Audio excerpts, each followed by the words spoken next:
San Francisco used to be known as one of America's most beautiful cities. While one of the world's wealthiest metros, San Francisco is also one of the most liberal.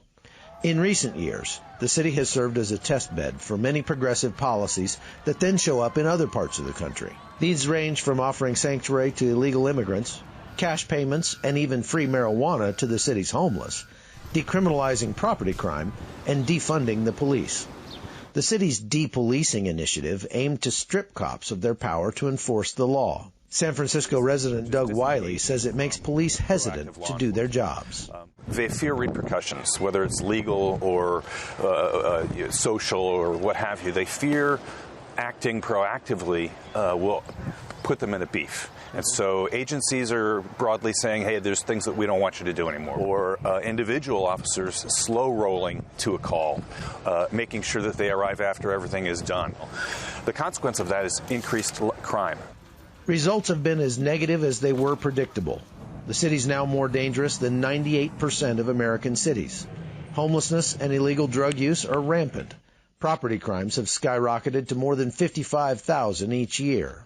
On a daily basis, you'll see homeless people shooting up, heroin, or, I'll walk my dog down the Embarcadero, and there's used hypodermic needles on the ground, there's human feces, there's all these things where, you're at the hub of innovation, you're in the center of progressive thought, and yet people are left to be living on the streets, using drugs. They have changed the laws, but they've also de-emphasized, again, depolicing, de-emphasized enforcement of laws that do still exist. Heroin's still illegal, but it's really not enforced when it's on the street. So that's what the example of depolicing is. If you de-emphasize or decriminalize, people are going to do what they think they can get away with doing. If you're trying to mitigate, it's like they're confused. They don't know, they say they want to mitigate police shootings, yet they don't allow San Francisco police to carry tasers. In 2015, 32-year-old Kate Steinle became one of the many victims of San Francisco's soft-on-crime but hard-on-citizens approach to law enforcement.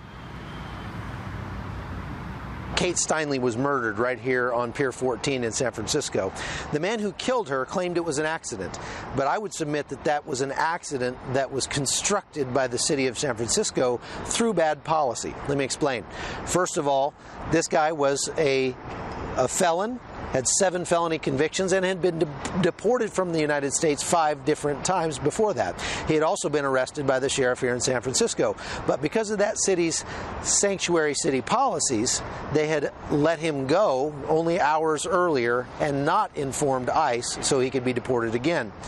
Because of that, he was able to be here on this pier where he picked up a stolen gun. That gun had been stolen from a car that was parked right over here on the Embarcadero several nights earlier.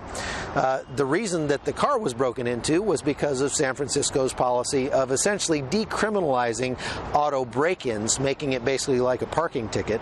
And because of that, somebody was able to break into that car and steal that gun. We don't know exactly who that was.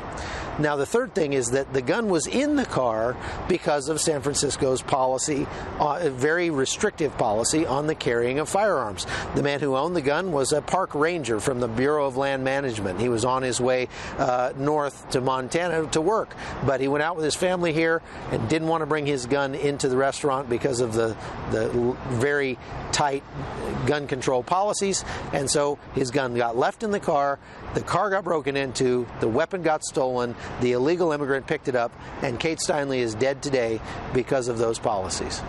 It bothers me enormously that people like elected officials and celebrities in Hollywood, other residents of California, are surrounded by armed guards, armed security, and I'm not allowed to protect myself in the same way. That makes me feel that they feel I'm less of a person to protect. Chuck Holton, CBN News, San Francisco, California.